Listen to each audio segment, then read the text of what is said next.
Good morning, good evening, good night, wherever you are in this great wide world. It is Saturday. It is 3 o'clock. It is time for the command post. We are all back here and everything. So, how's everybody doing today? Nate, let's start with you. What's up with you now? Good. Things are going very good. I was commenting, thinking of one of the comments I saw earlier that we're 17 episodes in to this podcast. This is amazing. This has been so much fun, and today's going to be a good show. But yeah, I'm doing well. School started, so it's first week's been utter chaos, but a good chaos. So, but I shared it on our Facebook group. And if you haven't joined the Command Post Facebook group, you should. There will be a link put into the chat so you can get to it. One of y'all have put it in. I can't put it in. It won't let me put it in. Oh, I see. All right. So, yeah, sorry about that. But I posted there that I decided to just figure out a game that I already knew how to play, and I could just leave it set up for as long as I need to play and come back and forth. And that was the Dark Valley, the entire Eastern Front. I found somebody on BGG had went through and found all of the historical deployments for the Germans and the Soviets for Barbarossa. Because the game doesn't come with it. It comes with basically you can set up units wherever you want on the front line. And I wanted what actually was on the 22nd of June, 1941.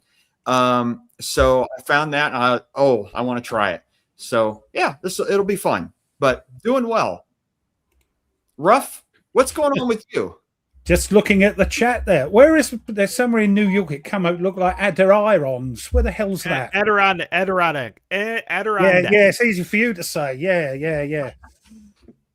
Crikey, you got some weird names. Well, how's it going? Not too bad. You'll be shocked.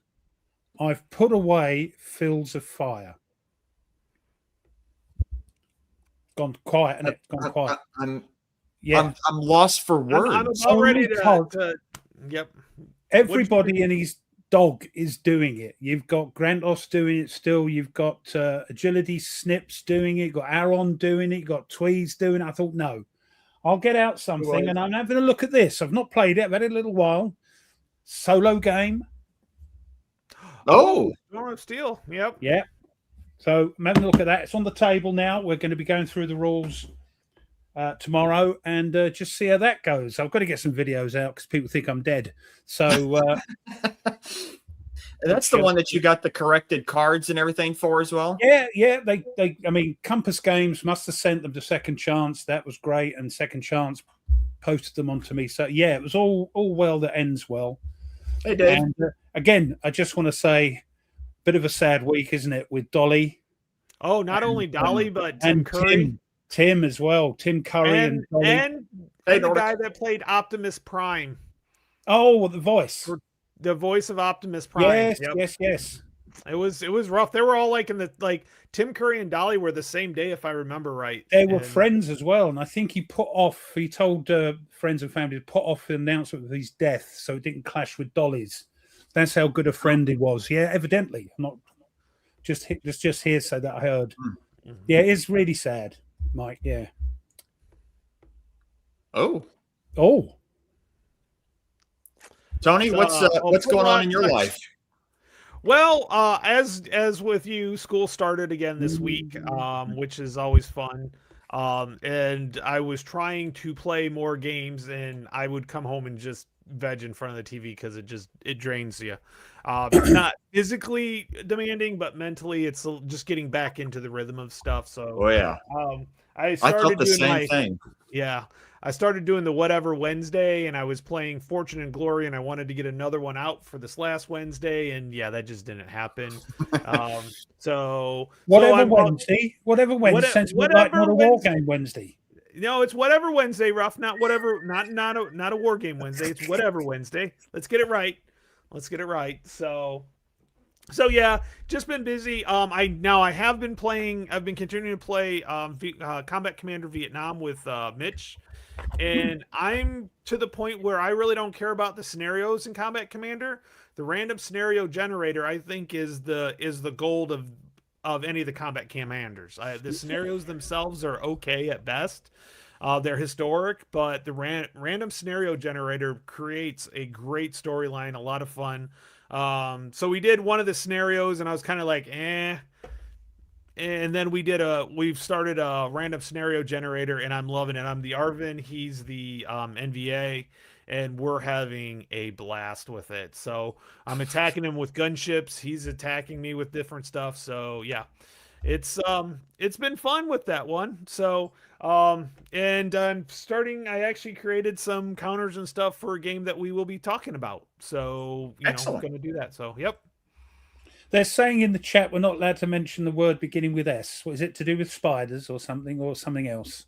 I think so. I think I remember one show, it kind of devolved into spiders in the chat, and it was, not a fan of spiders. Of course, they spent the last 5 minutes putting silly words beginning with S. S words, yeah. I'm like, just remember, we're not allowed to talk about anything that starts with an S.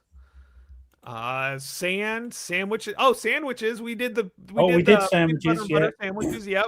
Yeah. We never talked about sardines.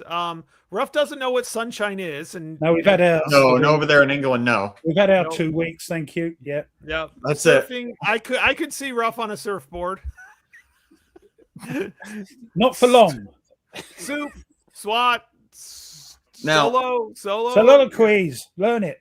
Now, if you want something board game related, there is Shoots and what is it? Spiders and there's a different name for Shoots and Ladders. Snakes and spiders. Snakes and ladders. Snakes and ladders, we call it. Snakes and ladders. Yeah, I was thinking of spiders and ladders. I'm like, no, it's snakes. Yeah. Anyway, I know somebody said it already. Sorry, Tony. Somebody said it already. But everybody, hope you're having a great time. Lock and load. Yeah. So, and this time, Nordic, you are correct. You did not derail what we've got going on here. No, he normally not derails, sinks us in the gutter. That's what he normally does. Oh yeah, you actually. That's a good point. Well, you know what? I'll go pull the one game. But yeah, that's actually. He's got some good games that aren't too hard. Yeah, I agree with that. All right. Because, of course, we haven't got every game, so you might have some suggestions as well in the chat. So we're looking, if you want to tell them, Nate, what we're thinking of doing. Yeah. So as Ruff put, when I saw Ruff, you posted all over, which was great. You beat me to it on Facebook. But, this is sort of a new little mini series that we are starting with the Command Post, and that is new to wargaming. Try these. And the first category of games that we're looking at is solitaire games, beginning with an S. Yes. And we thought this would be a really fun topic to look at. These are solitaire only games that we're looking at. We're not necessarily looking at 2-player games that have solitaire modes in them, or multiplayer games with solitaire modes in them. So just solitaire only games. And I think as you mentioned, we don't have every solitaire game on the planet. In fact, as Ruff mentioned before the show went live in the green room, that just a couple of years ago I had 0 solitaire games, and then I have slowly worked my way into getting them. The dark side says hello. That's right. The dark side. Yes. So this will be a very fun episode as we all go through of what kind of games, if you're new to wargaming, or if you've been in wargaming for a while, we want to expose you to some really fun solitaire games we think that you will enjoy. I think we're mainly gearing it to people who want to dip their toe into war games. They may have played some other sort of crossy over games or not at all. These games might be a good place to start if you're thinking of having a go at this hobby. Yep. And if you haven't done so already, don't forget, whichever place that you're watching the show, you should subscribe. And Ruff, what else should they do? Smash that like button. Smash the like button that way, and click the notification bell so that you will always know when the next episode of the Command Post is on. So with that, I am wearing, yes, I am wearing my Never Forget the Roman Empire shirt today because there might be some solitaire games having to do with ancient Rome. So a little apropos. That might be good because again, as we haven't got everything, there might be games that I haven't got or Tony hasn't got, and Vicky Verkey, So yeah, be good. You got an offer from Nordic. I actually pulled, as I was walking over there, I pulled a couple extra ones. I'm like, I totally forgot about this. What you do? Because I'm like, I've been playing this other stuff and I forgot about this one and that one. And I've already seen like 3 people say games that are already on my list, and you guys probably have seen it too. So if I don't highlight your list or your game, it's probably because it's on our list. Not giving the game away. Yep. So no, it's been fun. So, have you guys actually been playing anything? So you've got, you put out Storms of Steel, right? Yeah, I've put away Fields of Fire. I thoroughly enjoyed it. We'll get it. It's a game I'm going to get out again and again, I think. But I was going to do a video, and I started, and I thought, no, everybody, as I say, everybody's doing it. Grantos, doing the whole scenario. Tweez has done it. Agility Snips, I think Aaron Plays as well is doing it. So I think it's been a bit overdone for me. So as I showed earlier, I've got Storms of Steel on the table, and we'll be having a go at that. I've not played it, so I'll see how we get on with it.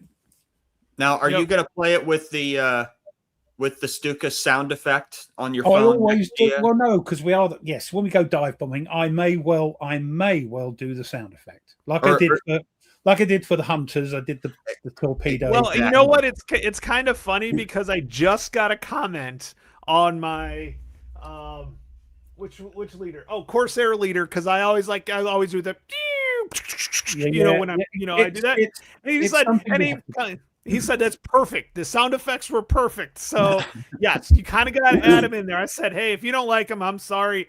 I'm gonna do it. That type of Tony, isn't it? Got to be done. Yep. Yep, Okay, so gotta do it. Oh my God, I'm seeing so many good games. Oh, there's a lot on the list here. There's a lot of good games. Nate, have you been playing anything?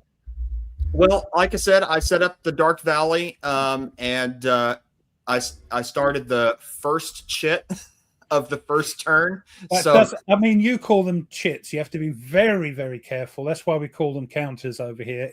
It doesn't cause any embarrassment. You had your first chit, and the people go, well, it's a chit pull game. So I know, but we call them counters, rather than chits. But hi, Jerry. Harbor Commander.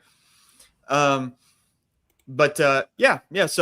it's one of those games where, like, I like the Russian campaign, the old Russian campaign from John Edwards, Jedko, and then the Compass redo that I have, and I like that. But it's the whole war, which I like, 41 to 45, but it's at a scale that I don't really like a lot, where it's at core and army size. You wouldn't be able to fit it on a table if it was, because it's a huge thing anyway, isn't it?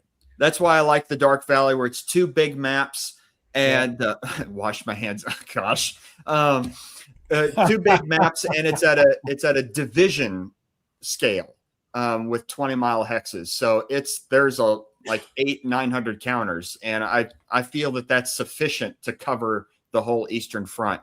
And plus it's a relatively easy game to play. I mean, I think if you count all the rules in the rule book, I think it's only about 16 pages to play the whole thing.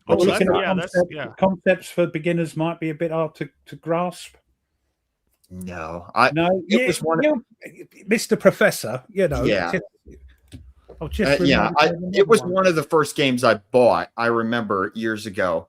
But yeah.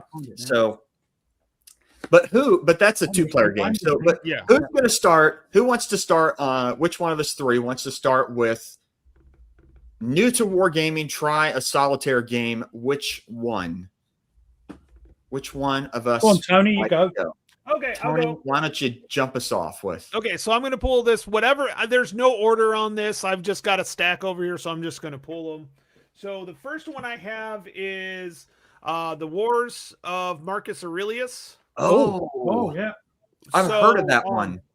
This is by Hollenspiel. And I saw Blue Panther is on there because Blue Panther prints these. Mhm. So Blue Panther. I actually took this on a vacation because it's one of those really thin boxes. Mhm. Great solitaire game. I took this on vacation. It's like a card pull. You're activating different, not card pull, but there's like cards involved to activate Yeah. different lines as they come down. And you can tell I punched it at on vacation because I had no baggies. So I've got to go through, and now that I see this, I've got to go through and put these in baggies. But no, great game. It's all of 11, all of 11. Did I? I think you did. I was wondering who did it. Yeah, I did. Wasn't I don't know how me. I did that. Okay. It's Flippy, not even you up. 11 pages. But they do have the nice thing is they have bibliography and sources. Oh, that's cool. So here we go. It's hard to see, but these are all the sources, and this is a little bit of text about it. Cool. The chronologically in clauses of the Marco Maniac Wars. No, I'm looking for a game, Nordic. I can't find it because it's just coming to my head, but I can't find it. That's why I was looking. The around. other nice thing Hey, is Foxtrot Mike. It's good to see you.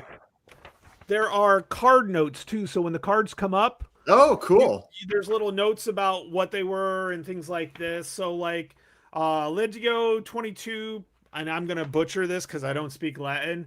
Primivirgentia, which is it talks Marcus may have transferred the legion from Upper Rhine to the Danube to solve the manpower shortage caused by war and plague. So it kind of tells you why the cards came along and everything like that.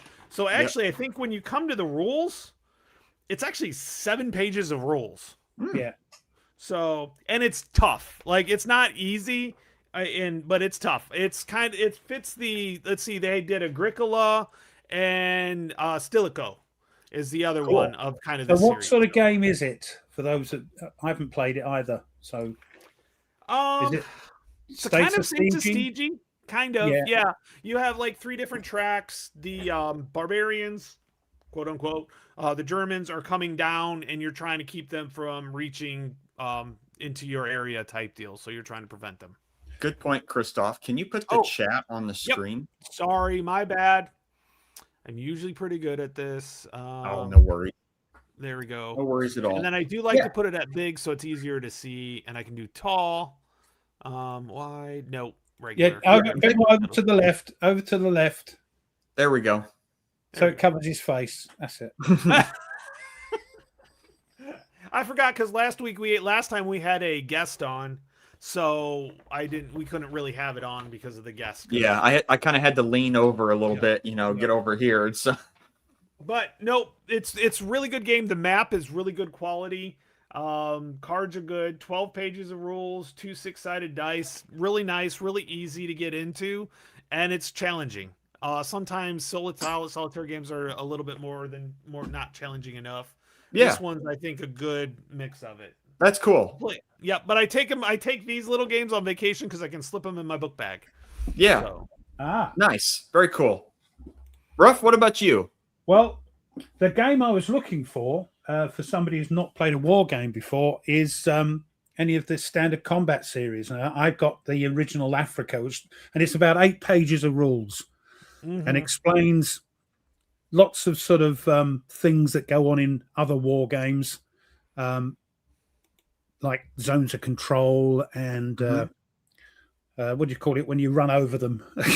Overrun? Overruns and things like that. Yeah. So that would have been a good one. But it's okay. It's very light. It's got a war theme. Hi, Colin. I've put it away now. Sorry. Airborne in my pocket. I've got to thank Thomas for this. He gave me a copy. It's very hard to get. It's very easy. It's pulling tiles and making up a little map, and you've got objectives or scenarios to do. So yeah, this is a great game. It's good fun. One of my favorite games. I had the print and play version, which I think you can still get on. Okay. Yeah. Yeah. I was going to mention Halls of Hegra. There's so many, but yeah, that's a great one. It's very easy to play. Play it 1 player or 2 player. but I think it came out originally as a solo game, and they've sort of bolted on a bit where some of the scenarios you use 2 people to play them. That's I good. would. Yeah, There are D-Day so Dice many counts. Yep. choices. yeah. Mhm. And yeah, someone mentioned Ruff. I can't remember if it's on your list or not, but someone mentioned that Compass is redoing Carrier Yes. from Victory Games. So Yeah. that I've heard nothing but good about that solitaire game. Well, I've got it because I printed it out myself and got the map printed and printed my own counters, and yeah. But it'd be nice to get a new version of it, I suppose. Yeah, well, because there is sort of a new version. It's the Carrier Philippine Sea one. Yeah, and that's I good as believe. well, but not for beginners. Okay. as Well- is Carrier. Carrier it's quite a complex game. It's like Tokyo Express. They're all very Yeah. crunchy, and that's going to put somebody off who's not played a game. Yeah. Go down the line. I just want to get people up. Airborne in my pocket and D-Day Dice. If it gets people playing war games, they go, well, let's try something else. Yep. That's what it's all about. Yep, absolutely. And for mine, the a solitaire game I think is great for someone who wants to get into the hobby, or even it's really for anyone. Even if you've been in the hobby for a long time, is American Tank Ace. Yep. American Tank Ace. If you love tanks, Gregory Smith, he makes great solitaire games. There's a ton of games solitaire games he makes, one after another. No idea how he's able to just pump these out. But yeah, he used to be a tanker himself, so put in his experience into designing. There's American Tank Ace. There's British Tank Ace. There is German Tank Ace I believe on pre-order right now from Compass. And I'm sure there will be other versions of Tank Ace for this series. So yeah, interested in really find tanks really cool. Good solitaire game. Heard nothing but good of this. Good one. Good point. Yeah, I'd say John said he likes crunchy. Yeah, we all like crunchy, but let's get them up to the level of crunchy. Let's get them into the hobby, I think is the thing. But yeah, crunchy's great. And there's some games like somebody had mentioned Halls of Haggurth, and they're like if you're a Euro gamer but are looking for something to kind of get you into kind of the history war games, things like Halls of Haggurth. If you are a game player, a lot of these games are not that much harder than like a lot of the heavy Euro games, honestly. Yeah. Some of those heavy Euro games, I look at them and I'm like, yeah, whoa, that's more than I can. And then I look at the rule books that like Fields of Fire, and I'm like, okay, maybe I can actually handle it. So now, I think I need to give American Tank Ace another shot. I was not unhappy with it. I think Jerry kind of said this. He sent them to Noble Ace, and honestly, Western Front Ace is phenomenal. I'm not going to disagree with that. But I think I'll give American Tank Ace another shot now that it's kind of been. I'll look and see what any updates and stuff like that, and give it another shot. The thing with solitaire only games is they're very formulistic. You follow a set pattern, and that can put a lot of people off. But it has to be like that to make it solitaire, because the sort of bot that's doing all that is controlling. Well, and the Greg Smith type of games follow that procedure through there. Yep. And it's, as you guys know, I've never played the Hunters, but I remember watching you guys years ago when you did the Hunters competition of just the stories that generate through the game of your submarine. And the same thing applies here to the tank and your commander and the crew and things like that. So my only problem with Dragon X says Undaunted solo mode. My only problem with that is you have to buy. It doesn't come in the box. It's another thing you have to buy. Is it? Okay. Yeah. So that's the only reason. I don't disagree with them. Because it's a great way because it's basically hand management and dice rolling and attacking using hand management with the cards and stuff like that, because you're activating certain ones. So I definitely don't disagree with that. It's very, very good on that one. So Tony, what's your next one on your list? This one is also kind of a more of a narrative game, but you do have some agency, which is Picket Duty. Oh, you like that game a lot. I did, yeah. It's a lot. Is that good? It's a big map, isn't it? And there's lots going on. Lots going There's lots on. going on because not only is it do you get hit, it's like can you put the fires out, and you have to send certain people to get fires out in certain areas, and only certain workers can work on certain areas. So it's not only is it can you avoid getting attacked, it's like if you get attacked, can you stop it from dying? Yeah. And what's interesting is you can do a lot of different ships and stuff, but there's one, it's the Laffey, is the one of the big ones, and it's actually in South Carolina in Charleston next to the Yorktown. It's one of the things when you go to the Patriots Points Museum, it's one that you go into. So I played this afterwards just because I got into it because I was on the Laffey. But it's really fun. It's 20-page rule book and scenario books. There's different scenarios because of different years, different periods of time. But basically, it's the kamikaze attacks against the U.S. destroyers in Okinawa around 1945, so right at the end. But yeah, there's a lot of different things going on. The artwork is phenomenal. There is the Kawasaki K1 is named after me, so it's a Tony. So I love it. They're like the Zero, Tony, Peggy, Lily, Jill. There's a bunch of other ones that's what they named them as they went through. But what's interesting is the counters for the planes are like huge. They're like large counters. Oh, like, nice. Yep. So you have to get it almost.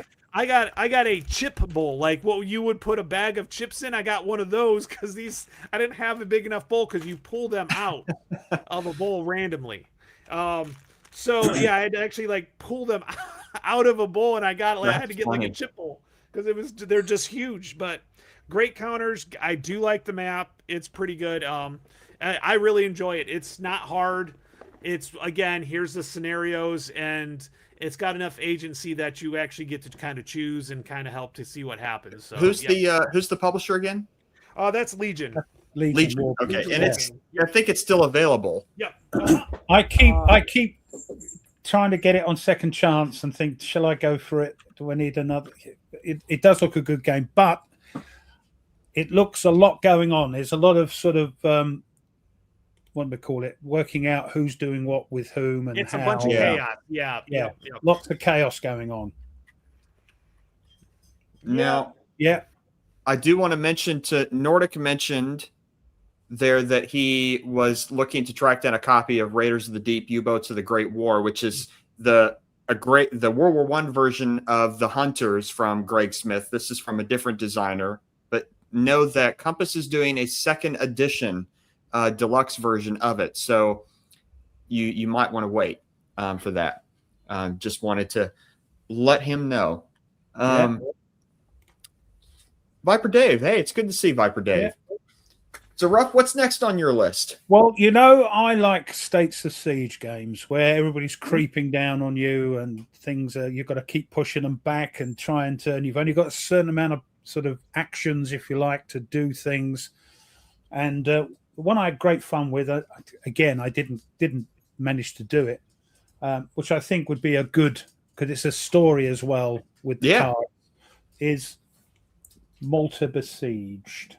Oh man, that's been in my shopping cart a lot. It's not a complex. There's a little bit to it, of course. You're not going to get away with and things like Airborne in My Pocket is very easy. I mean, this is a sort of little step up. Things you've got to watch out for, rules you've got to watch out for. But yes, I've trained mine now, Christoph. Anyway, but yeah, this is a good, and it comes in a sleeve. Look at that. Very nice. That's He's got cool, isn't it? St. George's Cross, right? The medal. The medal that the island got. Yeah. Mm-hmm. There's the map. There. It's a what do you call it? Hard map. What do they call them? Yeah, mounted map. Mounted map. I remember the brain fart. Sorry. Yeah, and it's a really good game, and you think it's from the lack of sunshine over there. A lot of these games have 3 decks of cards, don't they, Tony? Yes. And you go through the first deck, you think, oh, That's I'm all right. doing That's good. all right. I'm gonna survive, and then okay, you don't yeah. make it through halfway through the second deck. And then Screw the second you. and third decks turn up, and it goes bonkers. Yeah. So, but yeah, I think when great, I great did fun. my when I did my recent play, I lost in the second deck. I didn't even make it to the third deck. So yeah. I think I got through the third deck, but they took Alexandra, so that was it. Game over. Yeah. But yeah, if you like that sort of thing, Now- you've got to like World War II, of course. But anyway, sorry. Well, it's the Mediterranean theater has always been my favorite theater of World War II to study and look at. What's the one thing, like, what kind of things in the game really hit that theme really well? Like, what does the game do really well? Well, compared the to thing others. is, you've got the decks; they're numbered, yeah, Mhm. and you could put them in order and play through actual what happened at what time with the decks. And that's great to do once because then you know what's coming up. Sure. Normally they're shuffled. Deck one is shuffled, so you don't know what's coming up in deck one. So things might be out of sequence, but the theme is still there because, as you know, we're playing a fantasy game. Every time we chuck a dice or move a counter, that's it. We're in the realms of a historical. Yeah. So yeah, there's lots. There's also, I like with these cards a little bit what's going on underneath. It tells you what nice. the card does, and then this is because Churchill said, "Oh, we've got to send these Spitfires. We can't afford to send these." Little flavor. Yeah, lots of but really good flavor text on it. You know, Good. really good. But yeah, thoroughly enjoyed that. That's the one of the things that has put me off on some solitaire games that I've tried that have cards. Is it just has what you do, but it doesn't have any flavor on the card itself. That would be boring. I mean, the other one of the English Civil War, much also by Worthington, I think, whose name escapes me. Cruel Necessity has the 3-deck thing again, and you can play it through order to get the history of the English Civil War and how it all how it all progressed. Yeah, but you shuffle them up, and it tells you exactly what's going on because you've got religion involved in there as well as the Scots being a bit naughty, and you've got all this sort of thing. So what are the Scots not being naughty? Well, to us English, or I say to the English, I mean, I've got to remember my DNA says I say this as a Scottish heritage, so yeah, I've got to, the Irish as well, and I can't say a lot now because even though I'm in England, I just had the DNA done, and I'm 47% Irish, so I can't. I top of the morning and all that malarkey. So, and Welsh, got Welsh and Scottish and English, all that, of course. My ancestors have been on these islands, shall we say, for 2,000 years, long time. So yeah, but yeah, everything's happening, and again, you're trying to push with Malta. You've got all this, you've got the Air Force, the Italian Air Force trying to attack you. You've got to push them back. You've got things going on at other places. It's really, really quite good. You have to sort of think what you're going to use your points. You only get a certain amount of points, you see, per turn. So yeah, great game. That's cool. Yeah, I've heard good things about these small box travel games that they make. Yeah, I'm trying. I have trouble paying for them. I'll be honest with you. They are, for what it looks like you get. I'm like, you might get one or two plays out of it, but yeah, maybe it should be more than that. But I don't know. It just I don't know. Yeah, I keep tossing that one back and forth of whether I really want to get one of those. If I can get a cheap copy of something, we can do that. Like I have the retail value might not be. I don't know for sure, but yep. Irish Freedom. This one's an interesting one because you halfway through you switch. Oh. The Irish Freedom. So yeah, you don't want to get like too far ahead because then they actually come to hurt you though. So for my next one, a good friend of the show of the Command Post. I know all of us have had great interactions with him as we met him, and he just seems to put out game after game after game. One of them, Ruff, you recently played at, I forgot the name of the convention you were at. PunchCon, that's it. And that is almost any game from Thomas Van Hare for I was going to show Black Flight. I think what's the drone game? Oh, drones. Yeah. I know which one I've got it. Or Yeah, he has a game on drones in the Ukraine war. Drones, Yeah, drones, something like that. They look very heavy, but Mhm. 2/3 of that is background information and history. Game Game of of Thrones. Thrones. Yes, thank you. Game of Thrones, yes. Yes. So Yeah, most of it is background. Most of it is like he provides the history of what's going on, and then also if you can do if you want is he provides all the counters and the maps and everything in the book, so you can just print it out and yourself, or you could order the whole thing from Blue Panther. It's all printed and ready, and then you can play it. Oh, nice, Mike. yeah, I'm one of the I'm on counters. there too, by the way. I'm on one of the counters too. I'm on Lysander, one of the pilots. They're great games. They're not too complicated. I would recommend. I'd see Mike Lambo. I'm not sure if it's complexity wise comparing the two guys. I think they're pretty similar, aren't they? Yeah, I would say the complexity wise, I think they're almost. So I recommend them. He's got loads of them, but they're all sort of aircraft based. That's because Thomas is an aircraft historian, so yeah, his stuff is all air based. And Christoph, I'm right there with you. The U2 game really fascinates me. I tell you, one of my favorite movies ever is Bridge of Spies with Tom Hanks. About that's a good film. The guy that plays the spy, the English actor, fantastic. He was a big French giant. Yes, great movie by the way. Great movie. I play it in school. Everyone, like if I have time, that's one of the ones I play during Cold War. Yeah, it's really good. Gary Powers. Yeah. Oh yeah. And apparently he was shunned when he came back. Correct. Because he was supposed to kill himself, and he let himself get caught instead. Yep. And he ended up being a reporter in Vietnam, and I believe he died in Vietnam. Yeah. But yeah, the U2 program is fascinating. It is. And sorry, Bumsies has mentioned the fact that this one is one of the thicker, goes on a bit. Maybe one of the other games might be a bit better for beginners like that. And look, there's a Lysander one, right? That's great. That is. Yeah. So you have to drop off spies and things and pick up stuff. Okay. And drop off stuff. Yeah, it's good. Cool. And that uses a card map. So you lay out the cards and you're flying through different zones, Yeah, so there's lots of choices from Thomas. You can even find these on Amazon. Yeah. Rather than ordering. The books themselves are on Amazon. Yeah. If you want to have really good the whole shebang. Blue Panther's the way to go on that one for sure. I mean, over here, Second Chance do some of the boxes and the rules as well. Yeah, Second Chance does work with Blue Panther and getting. They're in cahoots with Thomas and Blue Panther, so they can sort of get the stuff across. Yeah. Apart from the stuff at PunchCon, which didn't turn up, but he was a bit miffed out, Thomas.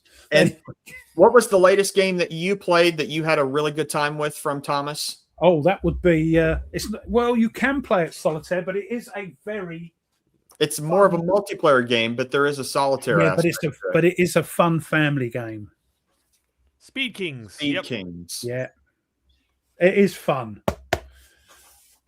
Rude words abound when you play that with your friends. Yeah. A couple of extra drinks as well. So yeah, played it with Colin. Colin Parsons is in the chat, the designer of the third volume of Fields of Fire, and Tweez.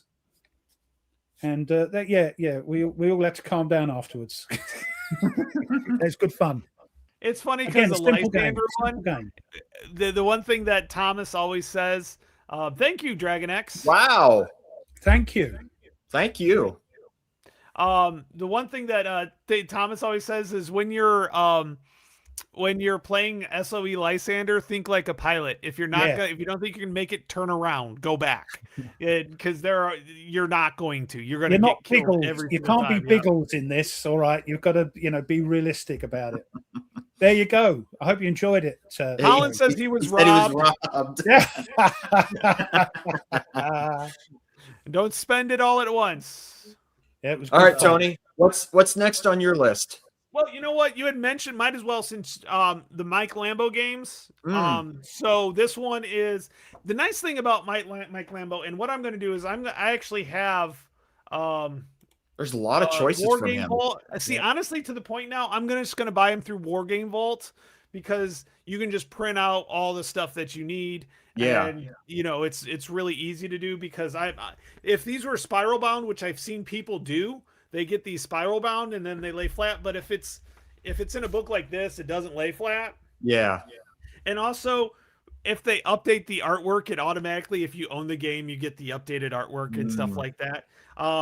But it's great because you get a map on one side and all the charts are on the other side.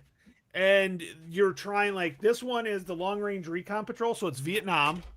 I have the tank one. He's doing fantasy things and medieval stuff and space. Crush the whole thing. Yeah. I thought there was a medieval one. Yeah. Yep. There's a medieval one. And then I have the Battles of Britain. And that's like medieval Battles of Britain. So that one's actually hard. I have not beat the first. That's got the oldie Sopworth camel in it, isn't it?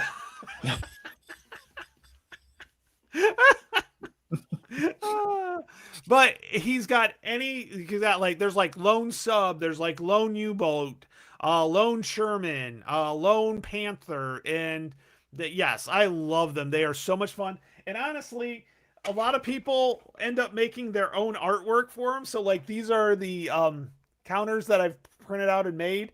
Basically, print them on a sticker, grab some like thick cardboard, and cut them out. It's less than a half a sheet of counters. And if you go to I tell you what you can use. I think I use them. You can get blank Scrabble tiles. Yes. Yep. And you just got to watch the size. Make sure you get the right size. Get them. Yeah. I mean, I use the plastic Scrabble tiles in RAF, I think, to show the different sort of heights and things. Yeah. Yep. That would work. Yeah. I mean, honestly, just print them on a sticker sheet and then cut them out and put they're them on easy. sticker. Yeah. It works. Yeah. Yep. He is done a phenomenal. And then if you want to figure out how to play him, he does at least one mission for each of the games, so you get to see them. So it's really, really cool. Mike Lambo does a great job with his games. They are really entertaining. They're fun. They're challenging, and usually he sets it up so it's like this one. It's easy to hard, and there's usually 10 missions per book.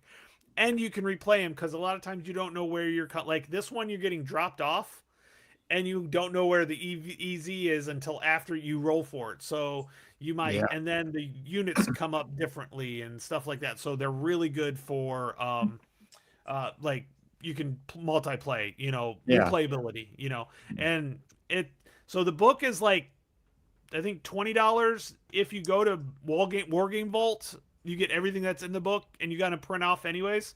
It's $10.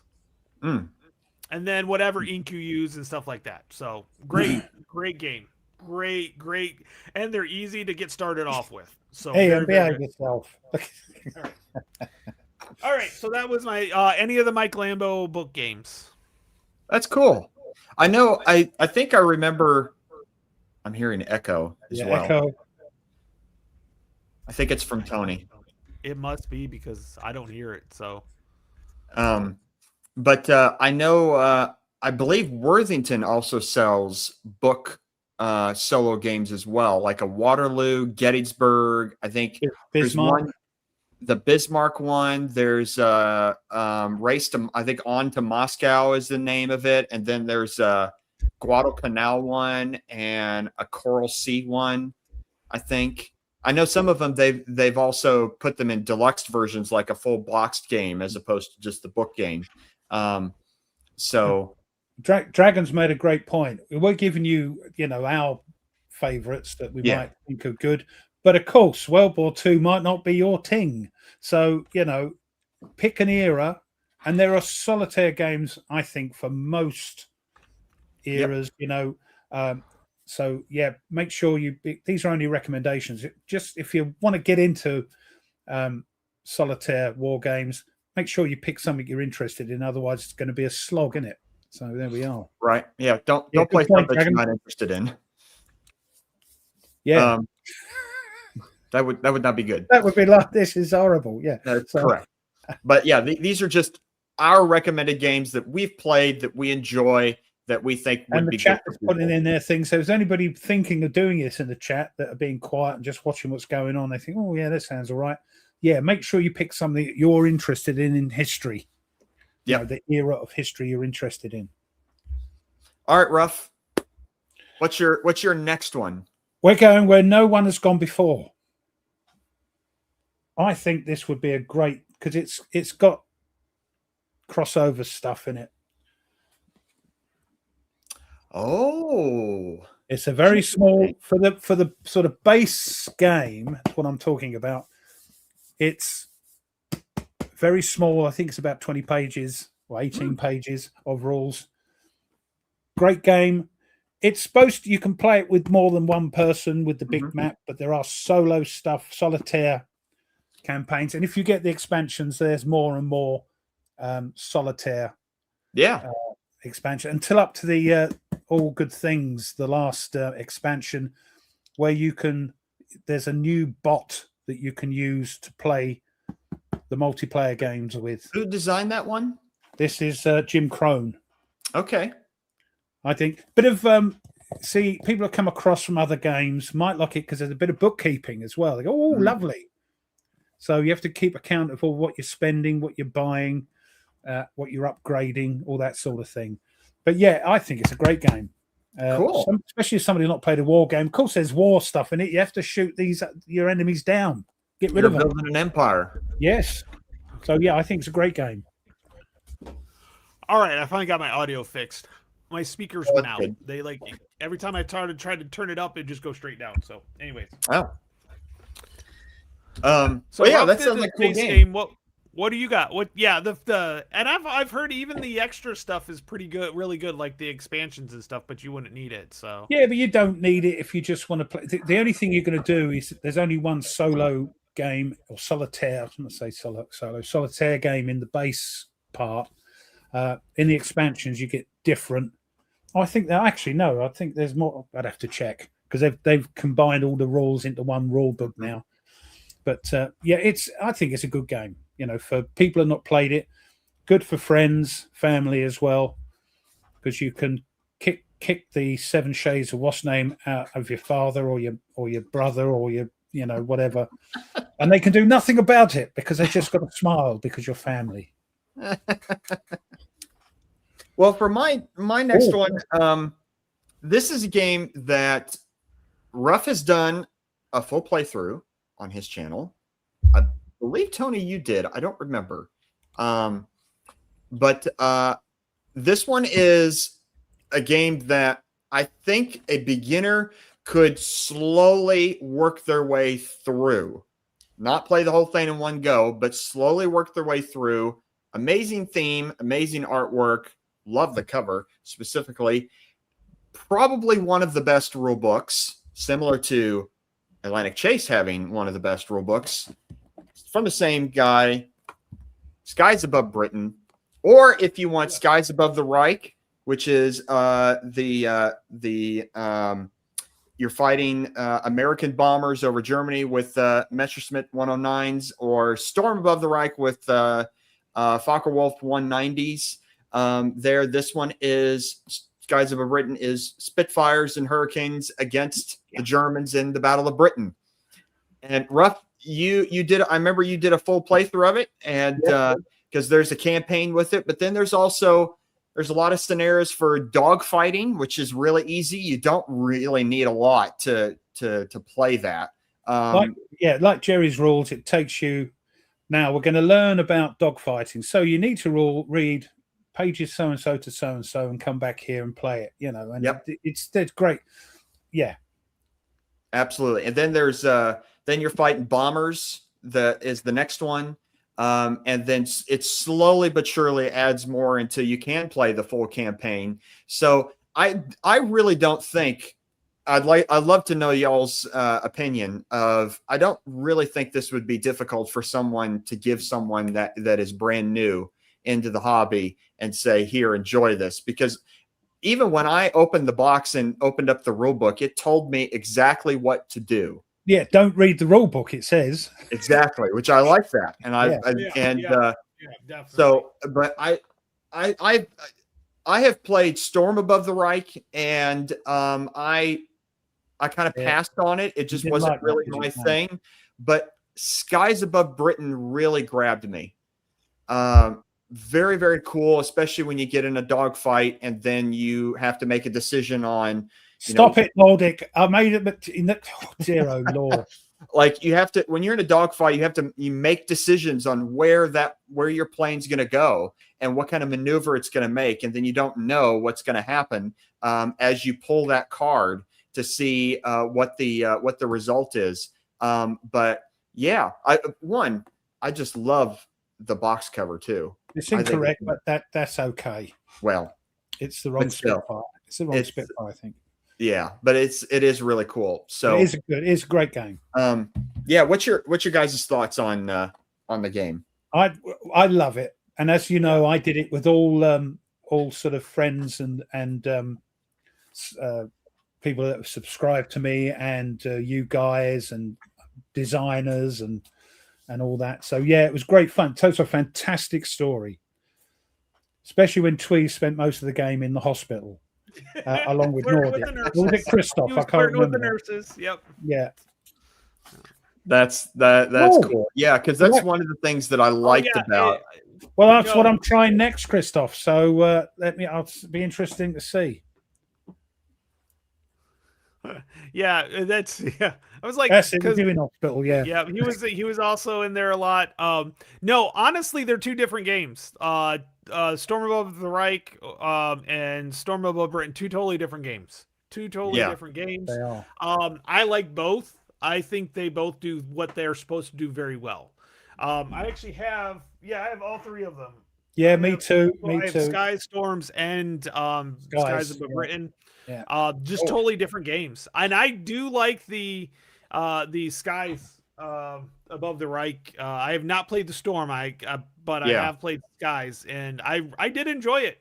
I like the fact that there are multiple, depending on where you're at in the war, there are multiple boards because the technology changed. They were more spread out in some cases, and as they got more down the line in the war, they became more compact. Yeah. So your fighters might get nailed from B-17s on another side. So to me, I really did like it. I can see it. It's not as I don't know. I can see why people might find like the Skies a little bit better because it's more. It's also Spitfires and Hurricanes, for goodness sake. Come on. Battle of Britain. And I know some people just aren't big on playing the Germans on certain things. Sure. But if you look at things from a military standpoint and not look at the political part of it, you can find very interesting things because yes, they were horrible people. Nobody's denying that at all. Militarily, though, if you look at a military, you have to understand what the military was doing, why they were so successful, at least in the first part of the war. War is hell, as they say. Everybody did things they would rather not. Now, people have mentioned RAF in the thing. Fantastic game. Not sure it's good for somebody that's never played a war game before. Now, I'm going to say it is one of the best. One of the best. And get Stuka cards. Sequence of play cards. Fantastic. I will say that if you end up starting with Skies and then you want to go to the next level, RAF would be a good choice because RAF is more of a operational look at the entirety of the Battle of Britain from either side. You can play either side, but the cool thing, and I would love to do it someday, this will be after dissertation and all that when I have more time, is you can combine the play of Skies Above Britain with RAF. So you could have the operational, and then when the planes go into combat, you can fight it out in Skies Above Britain. And I think Wolfpack Mike has actually done that. One of the GMT get together. Yeah, Berticelli did. Yep. Very cool. Very, very cool. Yep. So Mike's a nutter though. I love Mike, but he's a nutter when it comes to stuff like that. Yeah. His brain's too big for me to cope with. Comprehend. Another good game. I don't think that's a beginner's game. Again, it's quite complex. You can find a copy. Crikey. Here's what I am going to say though about this topic. If you find something you're really interested, if there's a solitaire game that's really interested because you're interested in the topic, go for Go it. for it. Yep. Don't go Because by you're gonna- what somebody says how hard it is, because it might end up being easy for you. So It's what if I you find find very hard. This chap thinks it's a walk in the park, but there you go. See, horses for courses. But yeah, quite true. but My yeah, first so if game, my first war game was Fields of Fire, and I muddled through it. And the first game I ever bought was Fields of Fire, and I muddled through it, and I thought it was wonderful. Probably played it incorrect from start to finish, but yeah, don't let anything put you off. Good thing about Doesn't matter. solitaire games, nobody's there to moan at you. You see. unless you videotape it and put it on YouTube. Well, then of course you open, like I do. You open yourself up to criticism, which is mainly nice. They're very kind. Yeah. So, So, well, but we're no, getting it- close to. yeah. I'm Go sorry. ahead, We're getting close to the hour. So, Yep. Oh, crikey. Ruff, would you like to share with us on what happened today in history, or I would more Go on. specifically, British history? go on, say it. Well, funny you should mention that. I mean, you guys are mentioned a couple of times, but it's for those two things you get mentioned for. You know, it's that's about it, really. There is one thing right at the end that has nothing to do with military history, but I thought it was very funny because of a series me and you love, Nate, Still Game. So there's that at the end. It did make me giggle, and I hope it makes you giggle as well, because you know who we're talking about in the series. Scottish comedy. So go watch it if you can find it on wherever. Brilliant. Still Game. Brilliant show. Netflix. It's on Netflix. But on Netflix. Fantastic. Right. So we're starting at 1350. The Battle of Winchelsea, or Les Espagnols sur Mer. The English naval fleet under King Edward III defeats a Castilian fleet of 40 ships. God bless him. And then 1475, the 100 Years' War. The treaty, let's see if I can pronounce this correct. The Treaty of Picquigny formally ends the war between the kingdoms of France and England. And 1756, Frederick the Great attacks Saxony, beginning the 7 Years' War in Europe. And we know how that ended for Saxony. Yeah, poor things. They didn't last long at all. 1778, here we go. American Revolutionary War. British and American forces battle indecisively at the Battle of Rhode Island. I haven't got that one. There's a game on that. Yeah. Great battles in the American Revolution. Mm-hmm. No, I didn't get it. Yeah, there we go. Yeah, there it is. Yeah. And 1779, the year after, in the American Revolutionary War,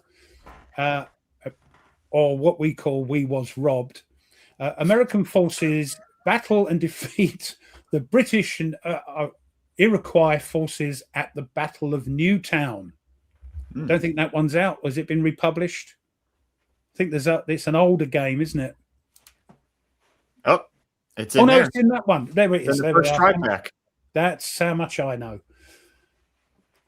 Whizzing forward a few years. Yeah, no, that's cool. That's cool. Great. 1782, the British battleship HMS Royal George sank off Spithead with a loss of more than 900 crew while repairs were being carried out beneath the ship's waterline. So somebody messed up, punched a big hole, and the thing sank, and or probably, all hands virtually. 1861, American Civil War. The Battle of Hatteras Inlet Batteries gives federal forces control of Pamlico Sound, which is in North Carolina, I believe. Okay. Well, okay. Oh, I thought you'd go, yes, that's correct, Ruff. All right. I'd have to look that up. All right. I don't remember off the top of my head. 1807. British troops under Sir Arthur Wellesley, the old Duke, defeats a Danish militia outside Copenhagen in the Battle of Korsør, I think is how you pronounce it.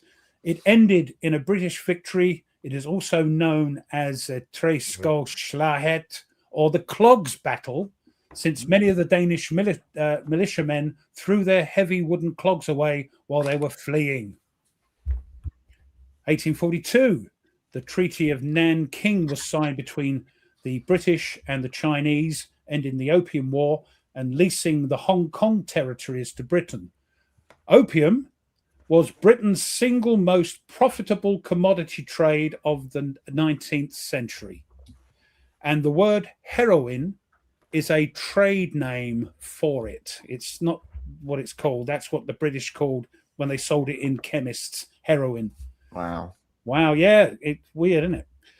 1914 now, World War One, start of the Battle of Saint-Quentin, in which the French Fifth Army counterattacked the invading Germans at Saint-Quentin, and you call it San Quentin, don't you? Mm-hmm. St. Quentin. 1918, World War One, Bapaume taken by the New Zealand division in the 100 Days Offensive. We don't hear much about, they should be, shout them loud, shout them clear. The old Anzac troops are here. Yep. And then the last one, nothing to do with history, but it made me laugh. Well, military history.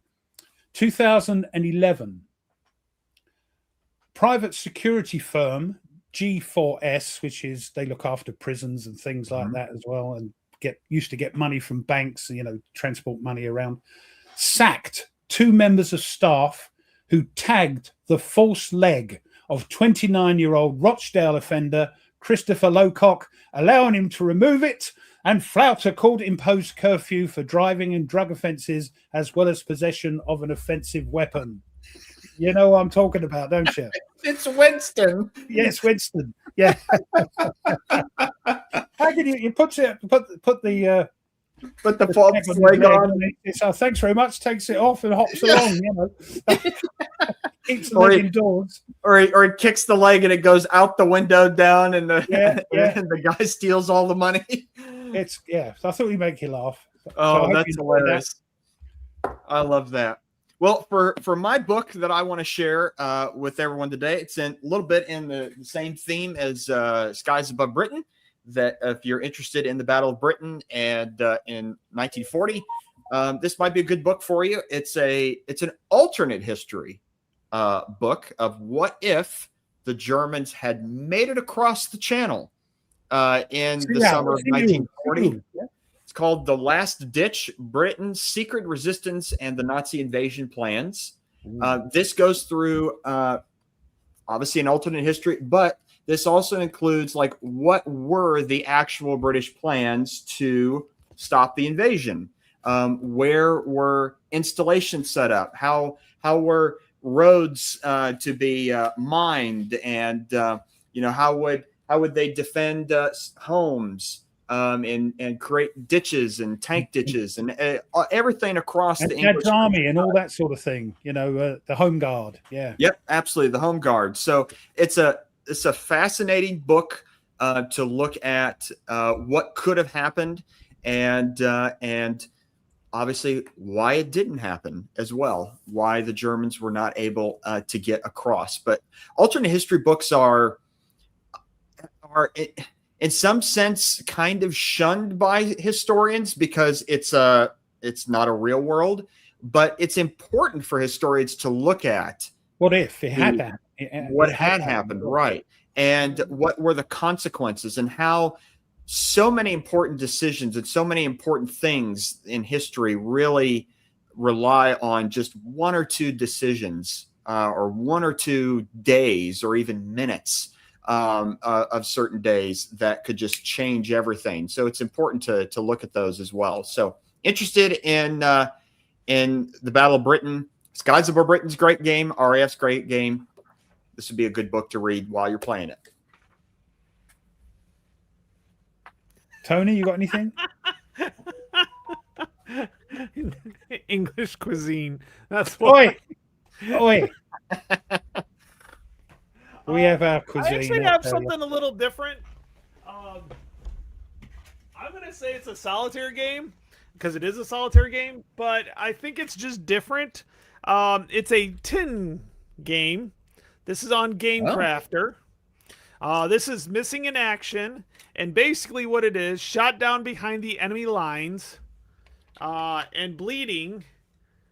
bad. The Viet Cong left you for dead. Now you must cross the vast jungle and return to the base for hope of survival. And it's one of these mint games. So there's like, I think it's 9 cards that you randomly lay down, and you got to get from one side to the other. And of course, every time you play it, it's different. It's just a different game. Somebody had mentioned, so this is Josh Mellon. He actually designed this one. He also did, he did one like this that's a knife one, or a World War one, trench one, trench raid one. He's done F6 fighter game, and then somebody had mentioned Tour of Dice, which is a Vietnam dice solitaire game. So stick them in your pocket when you go away. Yeah, great. Yep, throw it in your pocket. Great for things for like travel. And it's really fun. A trench knife, yeah. Mike's got it. Trench knife. I knew there was a knife in there. So, but no, it's different. Got it. He doesn't have this one. He doesn't have this one. So, but like you get it. You have an Uzi. Like seriously, it's kind of fun, and you have to find ammo as you're going through. It's really really fun. I really enjoyed it. Yeah, I recommend it quite highly. So kind of a little add-on to a solitaire game. So again, it's mission and action, and it's on the Game Crafter. Oh, okay. So and honestly, there's a lot of fun different little games on the Game Crafter. They are pricey because they're kind of like they build them as you order them. Yeah, and so, they are pricey for us guys over this side of the pond, you know, Europe and us, because of the shipping, of course. The shipping. But yeah. But there's a ton of solitaire games. People basically, you don't have to get a signature. You don't have to go through a company. You can just go on there. I found a lot of cool games. I bought a fishing game, a card drawn fishing game, tournament fishing game, which was really cool. I got this one. I want to get the Tour D-Day dice, but it's not D-Day dice, but it's dice Vietnam dice game. I want to get it, but it's kind of costly, and I'm kind of like holding off and kind of deciding I got to get through this before I haven't really bought much of anything lately. No, nor have I. I've been very good. You know, but there we are. Too many games. You were mentioning that about Worthington in the book games. Well, Ruff was reading off the British history. I actually pulled, so I did buy one. I bought Braveheart. Oh, Braveheart. Oh, okay. So yeah, I remember seeing that. You actually write in the book. You have like that's the only thing that's put me off. You have to write in the book.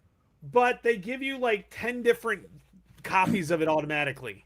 So it's like 10 different, of the same one, and then you get 10 of 2 battles. Well, I suppose you could print them off as well. I mean, the things you could copy it if you wanted to. Yeah, I'll probably keep like all or use a pencil. One. And, yeah, but even so. But like honestly, I know you're like, yeah, but they're gonna do this, but like I've had this for a while, I've played it twice. All right. I've only used up two sheets. If you use all these up, you've got your money's worth. They're like I suppose so. I mean, Thomas's games, I know we mentioned them earlier, where they're in the book and you sort of bending the book and breaking the spine. He's got his on BGG, so you can go and download the maps, download the counters. I assume Worthington would do a similar thing if you could print them off, and Mike Lambo's stuff you could print them off from BGG or somewhere like that. I would have thought the maps and the counters, but nothing to do with the rules. Or I agree. No, that's fine. You just all you want is the maps and the counters, don't you? Yeah. I tend to agree with this. Nate, you would not like my library, especially the books I've used in class, because they are all written in and underlined and annotated and flagged. And I bet you turn down the corners as well to use as a book. Only if I don't have my flags. Like I keep these with me anywhere I am and I'm reading because I flag the pages. Man, I've actually got a point where now I put these exactly the paragraph I'm referring to, so that way I don't have to underline. Heathens. Yep. Hey Thomas, it's good to see you. Watch back. We got to mention your games. We've been yakking your games on as well, so check back. No, I don't highlight everything, making it pointless. Why is all this orange? Yeah. Oh, that's funny. Oh man. I mean, I'm one of those people where even like I'm sitting in church watching people and they're all scribbling in their Bibles and everything like that. I'm like, I'm not doing nothing. I can't do it in the Bible because the pages are too thin. I'm afraid I'm gonna like punch holes. It's like cigarette paper, isn't it? Yeah, correct. Yeah, I'm like, but that, I mean, for you know, for a religious text to be defamed, or what they call it. That's right. That's right. Yep, absolutely. It would seem a no to most religions, I should think. Yes. Ruff, what's your next game? Oh, well, because it's been mentioned, and because Ruff wants to know, did you mention the new title that's going into? Did Ruff mention the new title? I've only just seen it. Hold on, let me get them up. I haven't got them on the computer. Is that the only reason you stopped by, Thomas? To your new game? And if you notice, he's on his personal account, not on his Historic Wings account, because it threw me off. I'm used to his thing. It's called Spitfire Squadron. Oh, action over Dunkirk. Oh, and nice. It's sorry about this, Thomas. I didn't see them till we went virtually on air because I've been out and about. But yeah, it looks really good. Some of the counters there. Oh, very cool. Yeah.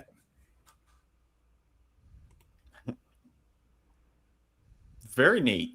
Yeah. So typically sort of up to the usual standard of Thomas's games. Yes, Meandering Mike, I do use pencil. Very sharp pencil. And I usually have a straight line, so it's not like Nordic. I like Nordic's comment. Who doesn't enjoy the Battle of France 1940 besides the French? I know, it's terrible. We do make fun of our French brothers, and quite rightly so, because especially for us lot over here, they're our most fought against enemy. So correct. I tell all my students, and Nate, you should say the same thing to yours. If anybody asks who were the British fighting, if they say French, they're probably 90%. There's a 90% chance they're right, or Spain, or even Netherlands. We've had to go out, and the Danes. We popped out to go everyone. That's why I really loved. This was about 15 years ago that on Google it used to be a thing where you could type into Google French military victories and hit the I'm feeling lucky button. And then it would pop up with only one suggestion. And it would say, do you mean French military defeats? Terrible. That's terrible. I mean, them and the poor Italians, they don't have a great time. But anyway. No. So we love you both. We love you both. So speaking of, you mentioned a little bit of it, of the trench knife game. But if people are interested, I was going to mention mine, wasn't I? Quickly, it's just going to be because you mentioned. I'm so sorry. I got ahead of myself. I wasn't going to do it, but what the heck's it gone? It's this one, because as a beginner, if you like naval convoy crap, and I say that with love, then this game might be for you, and it walks you through every rule that you need before you actually start playing the game. It builds on it and builds on it.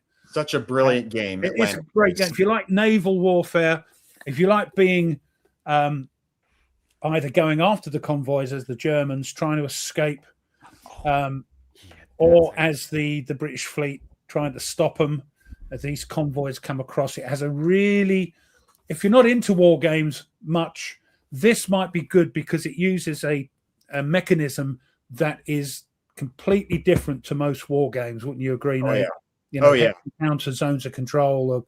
It's completely different. Fantastic game. And don't be afraid. Like they said before, if you really like naval warfare, 1941, 39 to 42, then, and it's got 60 pages of solo scenarios in it. So the others for 2 players, but the way that game, it's not just you're in charge of like a fleet and you're battling out. It's instead you're sitting in the war office, whether you're the German player or the British player, and it's like you're receiving information constantly as the fleets are moving out in the Atlantic. And so you're trying to figure out what's going on.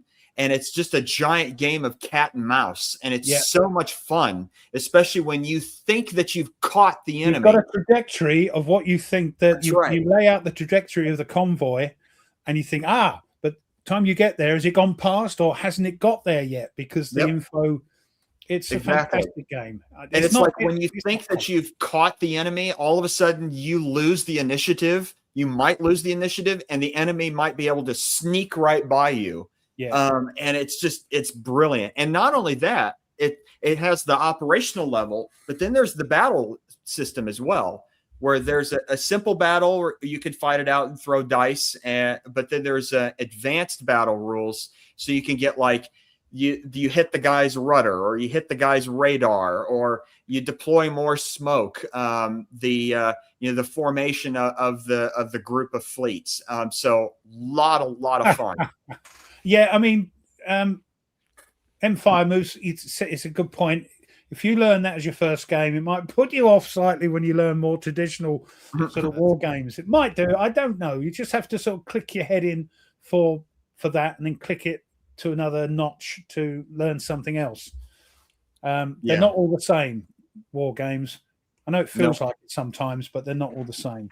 But I will say Atlantic Chase probably, I think I can be definitive on this, has the best rule book in wargaming. I think it's even better than Skies Above Britain. I was a little disappointed, not many, but just a little disappointed that it wasn't quite like Atlantic Chase. That's how good it is. But whether or not it's for a beginner, if you're into naval warfare, give it a go, because you'll be playing it for months. Yep. Oh, it has. Yeah, that's right. The tutorial book walks you through everything. Just a great. I've done all the tutorials. How much good it is. I've done all the tutorials on my channel, because I thought if I'm learning it, I might as well video the blooming thing. And they're all on my channel, all the tutorials. So if it was interest to you, then check them out. Yeah, I mean, you get yourself into. Yeah, mention that. Yeah, so clear. The rules are so clear that you could pick it up after a year, and you could. I mean, I did earlier in the summer. I had a friend over, and we had some time after we finished a game, and I pulled out Atlantic Chase and taught it to him in about 10 or 15 minutes. And then we played a scenario a few times over, switching sides like that. And he had a lot of fun. He had a lot of fun with it. So much so that I had the second printing of it and the first printing of it. So I just gave him the first printing of it so that he could play it on his own. And great game. It is. Hey, Mark Herman. How you doing, sir? Art Noon. Good to see you. Was gonna mention it. I'm glad he's here. Was gonna mention a game of his. But is it my turn? Yes, because I just did Atlantic Chase. Yeah. Hey, Mike. Hey, we're all in. They're all coming in. They've been to a designers convention. They just got kicked out the pub, haven't they? That's what's happening. That's right. So, Tony, you mentioned about the game Trench Knife. And in the same vein, if you are interested in World War I and you're looking for a solitaire game for that, then why not try Trench Raid?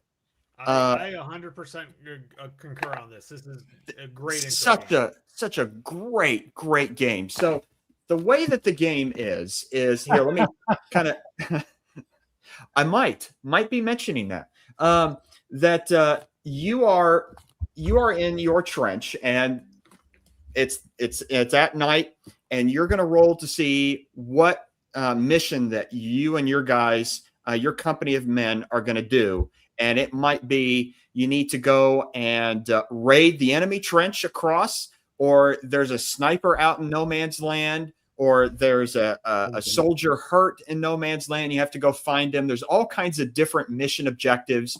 And each time you step out into no man's land, each individual place, the hex that you're in, you roll to see what's there, and you don't know. And so it's an amazing story that develops. Each of your men there's a card for each of the men, so you can customize them before, give them a name, and give them special skills before you go out into the trench, into no man's land. It can be brutal for sure. I still remember the first time I played it. We'd gotten our objective. We'd killed a sniper out in the middle of no man's land.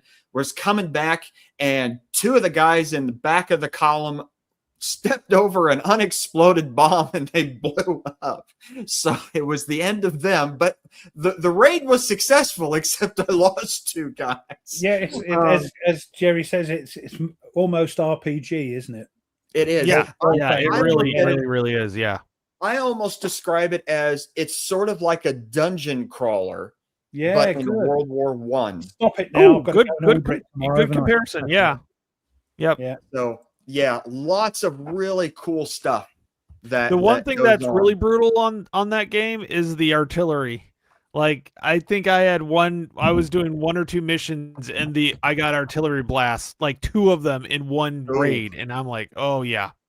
Yeah, I think I had 3 fully survive out of the 9 that you go out with, and I had a couple make it back secondarily, like one guy tried to get him back.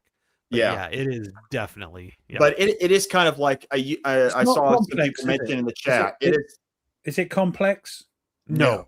Oh, great. No, that's not at all. There you go, guys. It's a very light RPG, as some people have mentioned in the chat. And if you get this game and you really like it and like the system, there is another game in now this is a series that Compass is coming out, and the next one is Tunnel Rats for the Vietnam War. So you go down in the tunnel, and that has there's like tiles that you set out on the tunnel, so you never quite know what's coming out there. So yeah, really, really interesting and wonderful solitaire game.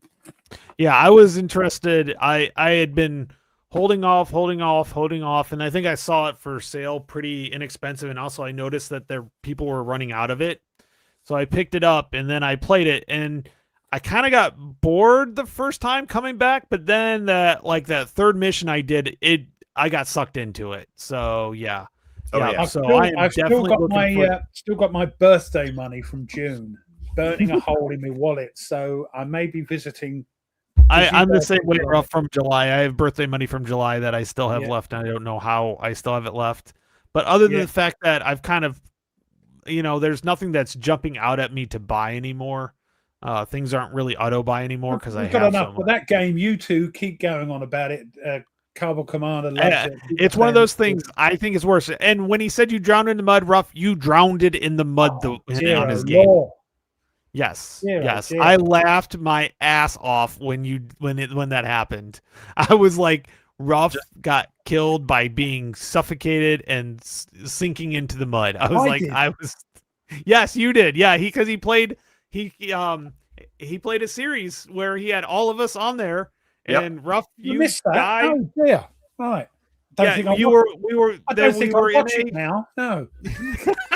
We were in a crater, and it just went. So yeah. Oh. All right. So the next game I've got is from. We're everywhere, mate. Over here, we're everywhere. And honestly, I've only got one. There's 3 of them out there right now, but the first one I've got was Stalingrad. The Mike Ranella game, Advance to the Volga, 1942, all solitaire.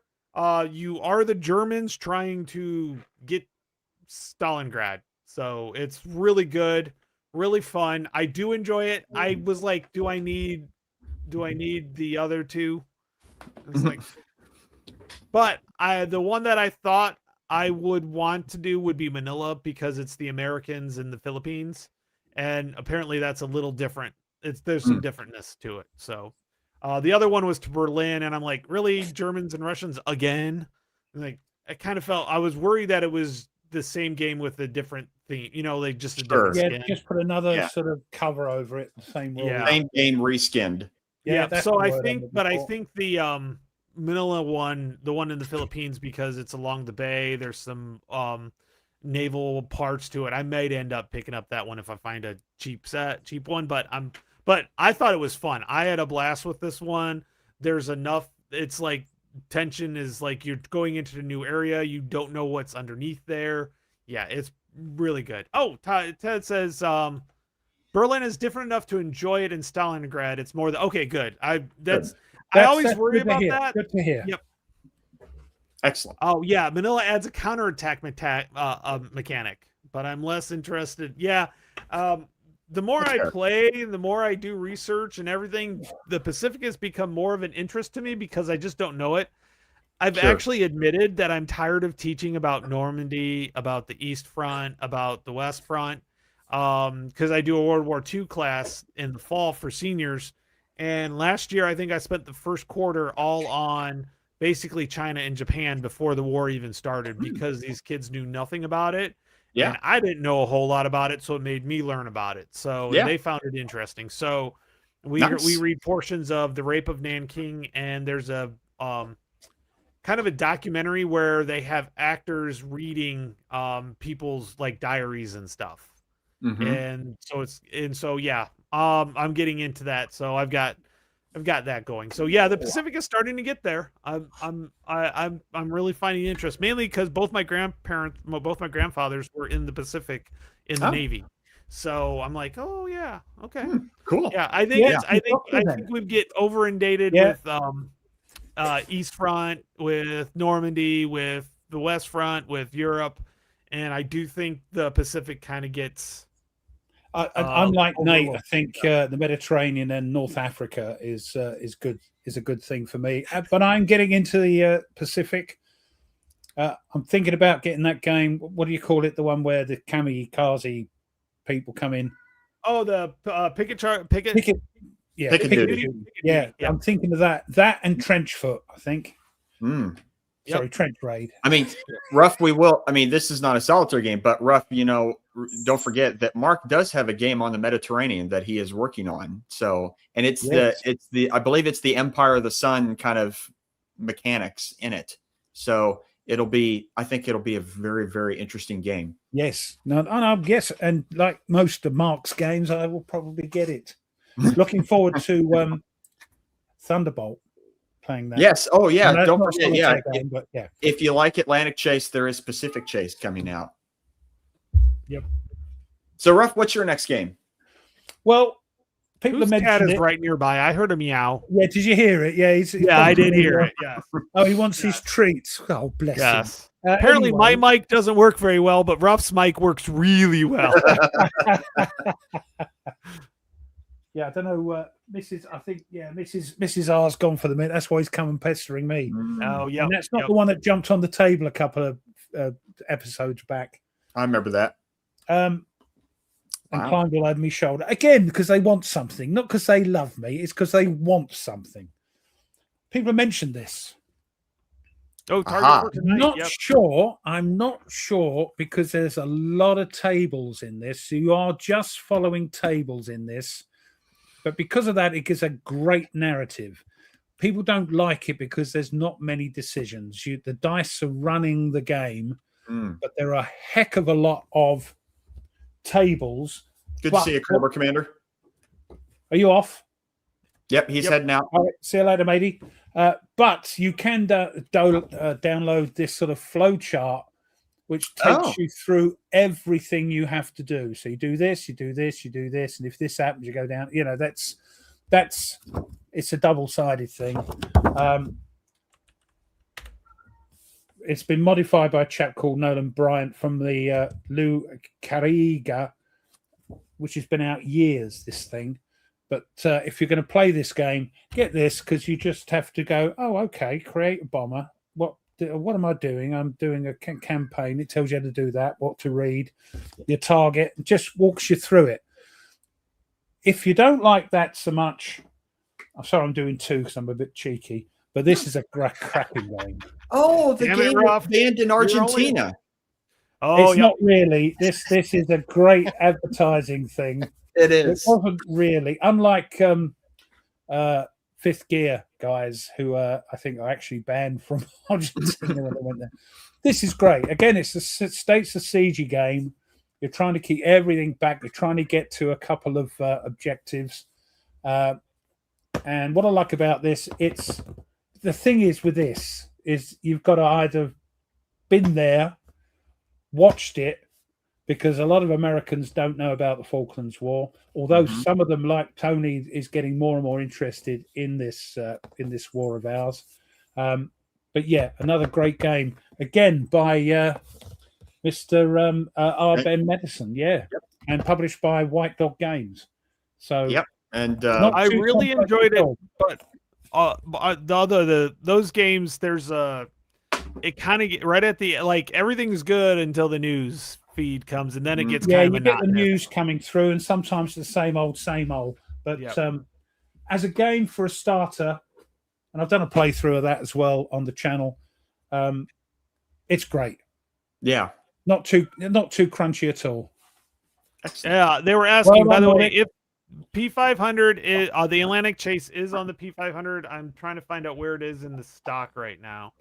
Make sure you P500 Volume 3 of Fields of Fire as well with the Paris. Like that needs any more. Like that needs any more P500s.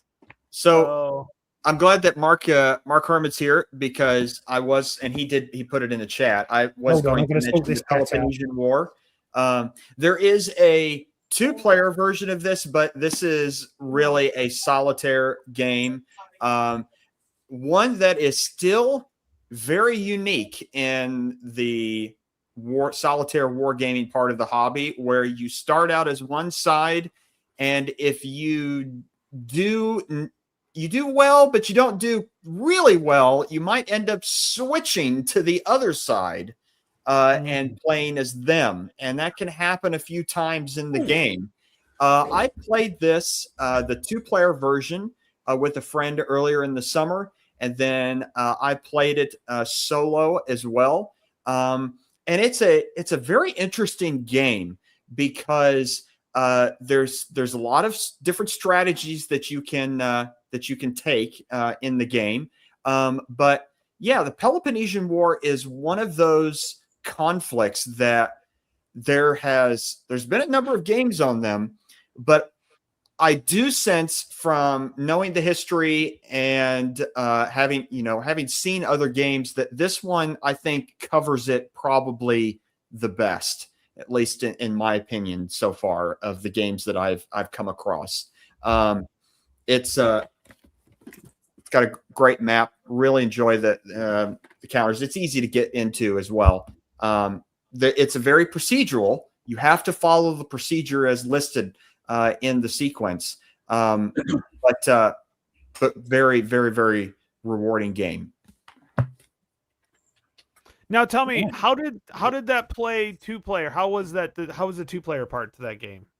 So the 2-player removes a couple of there's a couple of rules exceptions to the 2-player part, but as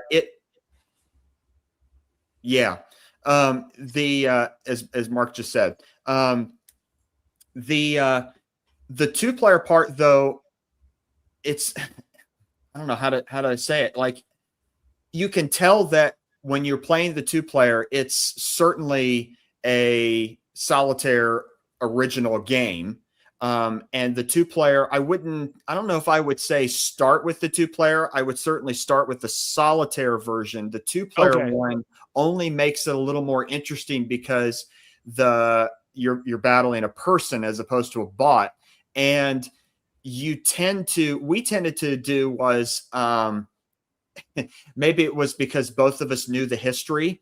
And so we knew the different strategies. So we kind of were trying to figure out sort of ahistorical strategies, because we knew that, the Athenians like to come down and raid the Peloponnesian coast line of the Spartans, and the Spartans are trying to cut off Athens. Okay, is there anything else that we can do? And so it was I thought it was a little more interesting. But maybe it's because we both knew about the conflict so much. But yeah, certainly start with the solitaire version of the game, and then add the 2-player if you want to. Okay, yeah, because Natalie's interested in that time period, and I have that, and so I was really interested in seeing how well it plays 2-player. I think it did. Okay. We had zero issue playing it 2-player. Okay, because I think it would be fun to because Natalie likes the Greeks and stuff like that. So Oh yeah, so yeah. like, there's She likes shit in the it. It makes Greeks fun because ass. she just whips your backside every time she plays them. yeah, so that's not untrue. That is not untrue. Command and Colors Ancients, she beats me hard time. We did play Undaunted Normandy once, me and her, and I won, but she started like she was like I was just playing around to figure out how things worked, and so we really got to get back to that one because it was good. So yeah.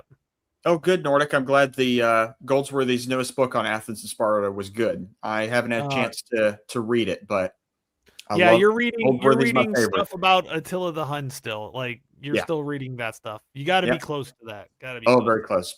We'll be done by Christmas.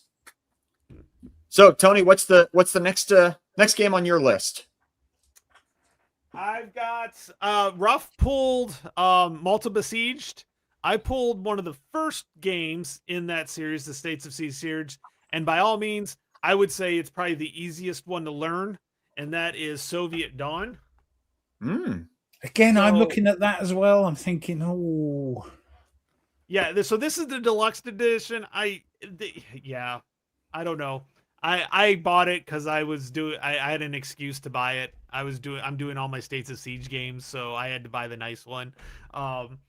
I have the C3I edition as well. So because C3I did an edition, but kind of Yep. like the hard mounted map and stuff. But by all means, I think this is the easiest one to learn because there's really not a whole lot of extra stuff to it. So what's neat is the States of Siege games, after you hit this one, they're all got something new and something different. This is kind of like, I know Israeli Independence was the first one, but this is kind of like the one that everybody knows about and has been reprinted and everything like that. And it's gone through 3 or 4 iterations, but the grand scheme of things, it's still all the same and really, really good game. So if somebody's getting into games, solitaire games, I thought this one was really good. Really, really good. So again, 3 decks. You have the morning, evening, night, I think is what it is. Yeah, you can get through the first deck, no problem. Second deck can be questionable. Third deck can throw you out the window. as So, they like, all do. They all do. They all do. Because generally you're feeling good, and then all of a sudden because like usually the third deck, like 3 or 4 of the lines activate instead of just 1 or 2, or they activate one line activates twice. And the you're like, great thing about these States of Siege games is you get, you might fall on the first deck because you're still learning the game and everything, but then you get to the stage where you get through the first deck and you go, yes, and then the second deck murders you, and you go, oh, yeah. And then you eventually get through the second deck, and that's the best feeling. And then you get the third deck, and it's unless you're very lucky. But that's what makes them fun because you think, "Oh, I'm going to try it again." Yeah, But see, and I really do like the States of Siege series. My favorite one by far so far, which is the oddest one of them all, is Mound Builders, which is about the indigenous tribes in the North Mississippian. America. Yeah, because it's what's cool is the first half of the game you're spreading out, and then the second half of the game you're trying to keep them from coming back in. Yep. And whenever I go down to St. Louis to meet with Mitch or whatever, I drive by Cahokia every time because it's right off of 70. Or The 70. Poverty Point. I think so. Yeah, it's like right near the Mississippi, and like when you're driving, it's like Cahokia. I'm like, I gotta stop one of these days, but usually it's like either 8 at night or 6 in the morning. Never. Yeah. So, but yeah, Yeah. no, I that's probably the coolest one. It's the neatest one, but I do like them all. They all are different and they all feel different every time you play them. It's funny that you mentioned that because I was teaching on the Mound Builders earlier in the week and mentioned to my class that, hey, if you want a cool game on it, go buy Mound Builders. Yeah, good luck finding Clues it in the without paying name a there, fortune. isn't it? Yeah. Yeah. Yep. Or Yep. I like the other name that people have called them, the Da Vinci's of the Dirt. I've never heard that. I kind of get that. Yep. So who were these guys? Are they the indigenous? Yeah, the Mississippian tribes, like a whole group of them along the Mississippi River. They built these very large, elaborate mound cities that you. It's still like kind of uncertain necessarily what the reason for some of the mounds were, what significance they had, but it's estimated that it's probably for religious reasons that they built them a certain way, but they look fascinating. They're still around. Yeah. And the game is a good easy game. Yeah. Yeah. It's a fun game. There you go. That's an off the mainstream game. Yeah. Even Meandering Mike likes it too. It's got an expansion phase and then inevitably the 5-path collapse of the States of Siege. Well, that's what happens in States of Siege. You think you're winning, then you're not. Nordic, I did. Yep, I did as well. Yep, taught about them. So, Ruff, what's the next game on your list? Well, I've been seeing it mentioned a bit in the chat, and it's got its problems.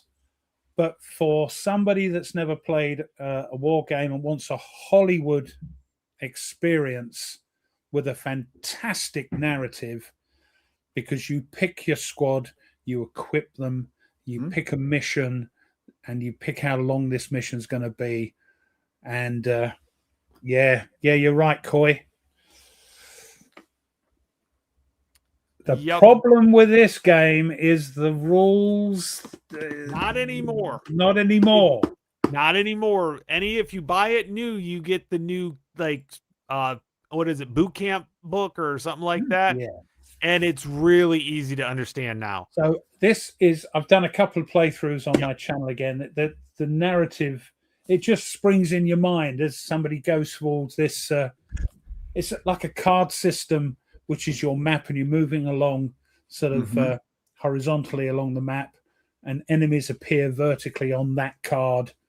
It's a bit abstract, but you forget about that and the story it tells.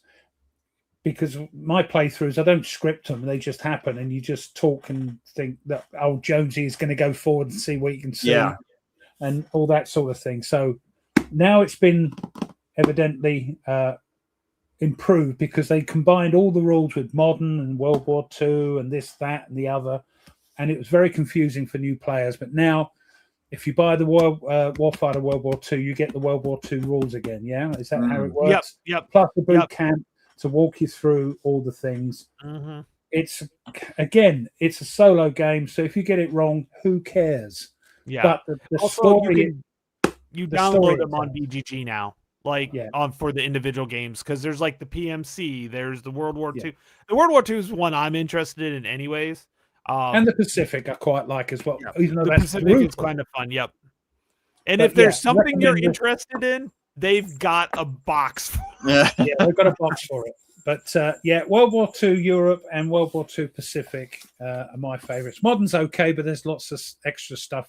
There's lots of expansion packs. They go, they make a mint out of selling new expansion packs. Just waiting for the Warfighter Roman one.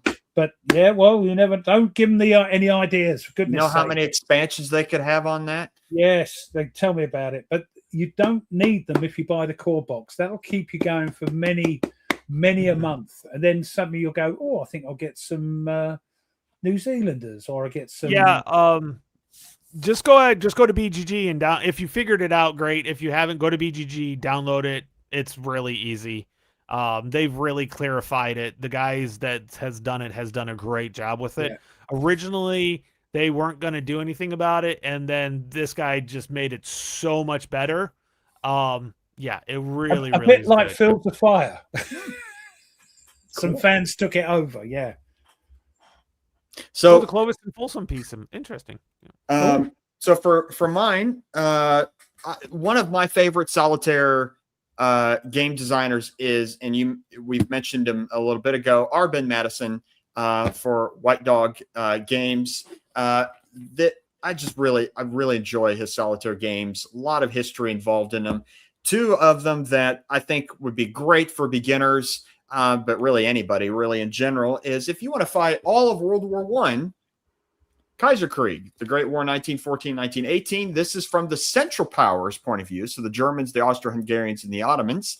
We're getting there, Coy. So you fight them, trying to hold off the Allies, the British and the French and the Russians, and then the Americans and others. So really, really fascinating game. Especially when you got like the naval aspect is there as well. You got the air aspect is in the game as well. Lots of cool events happen in the game. And then there's the World War II version, Global War, where you are the Allies and you're trying to stop the Axis. And fascinating game. Lots of cool history in it. My favorite part of Global War is the Battle of the Atlantic, where you send out convoys to try to bring in money so you can keep, attacking. And then you roll on this U-boat table and it tells you where the Germans are going to set out U-boats and battleships like the Graf Spee or the Bismarck or Prince Eugen or whatever. And they always end up on spots that I put my convoys in, and so lot of really cool stuff in these games. Plus, the cool thing is that if you like these solitaire games, Ben Madison has also gone and made Hex Encounter full-blown versions of these, where Kaiserkrieg is Death in the Trenches and Global War is Absolute Victory. All from both of those from Compass Games. These are from White Dog Games. So yeah, very cool games. Yeah. So I think we might have time for one more round. Okay. I really don't. I think I don't have much. I don't have anything else. I was just going to say, somebody mentioned mentioned in the chat that DVG haven't got it on the website. I think DVG have got a lot of things to do to try and tighten up what they do. And because a lot of people do love their games, so I just put a link in for the modern new recruit manual. That's the guy that made it. So this is it, and so the link's in there. So if you have the modern, this is the new version of the rules. Is there one for Europe? Yeah, there's one. Yeah, that one's easy because it's the first one. It's the revamped rules. So this one is the new recruit. I think he did this one first, but yeah. Anything by Blue Maxima is the is the guy who's doing it. Boy, you tinker, because we started late because we were yakking in the green room. Mm-hmm. We started 5 minutes late. Well, Ruff, do you have any additional games you want to mention? Well, again, DVG beginner. Yeah, there's a bit of. It's another sort of states of no, it's not because it's a David Thompson game. He called it something different. It's based on the States of Siege. I forget what. Valiant. Valiant Defense. Valiant Defense. Yes. Valiant Defense. The one I love. I have one of them. The one I love is this. The Pavlov's House. Yeah. Because I've done a playthrough of this, and of course Stukas appear, and I'm shouting Stukas, when they turn up, and it's great fun. Great narrative. Again, they're trying to stop the advance of everything, trying to push people back. You lot are getting injured and passed, killed, whatever. So, yeah, it's a fun game. It really is. Very cool. I think there's a digital version of that as well. Yes, there is on Steam, I think. But again, there is some rules to it. It's not, it's not. But again, as you say, you're playing it on your own. So if you mess it up, who cares? Who knows? Yeah. Because there's, I think someone mentioned there's 5 in the series. I think there's like Castle Itter. Yeah, I've got that. Stukas! And they bomb everywhere you don't want them to bomb. Of You've course. got to bring supplies across the river. Landsworth Ridge is another one. That's the one I have. Postman only knocked twice. No, that's a film. The newest one is the Guadalcanal. It's part of the series. Vince Cooper actually designed it instead of David Thompson. But is that for DVG? Yes, he did. He did Field Commander Robert E. Lee. He also did a couple. I think one other one as well. But he did Field Commander Robert E. Lee as well. So yep. Bye, Mark. Good to see you. Yep. I have not used the bots for the coin games. I want to, but I have not. I usually play my core coin games four-handed anyway. But So we're looking at games that you don't, that are Mm-hmm. specifically solitaire. And Now, I want to mention Greasy Flight. I mean, Pavlov's House is great. The other one I've got is Castle Litter. That's a nightmare, especially if you're colorblind. So Oh, David had to bring out a thing on BGG, a sheet saying this is red, this is green, this is whatever. But yeah, Pavlov's House, good fun. North, that's a good one. Prime Minister's a good one. But I want to mention before the show ends, when I get about 10 minutes left, is this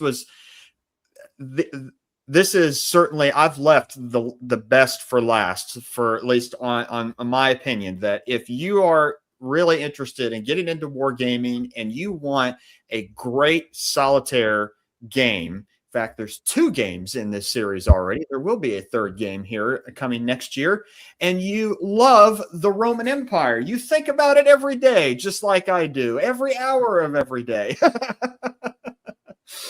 Evidently, evidently, men think about the Roman Correct. Empire every 15 minutes or something. That's right. Yeah, that's right.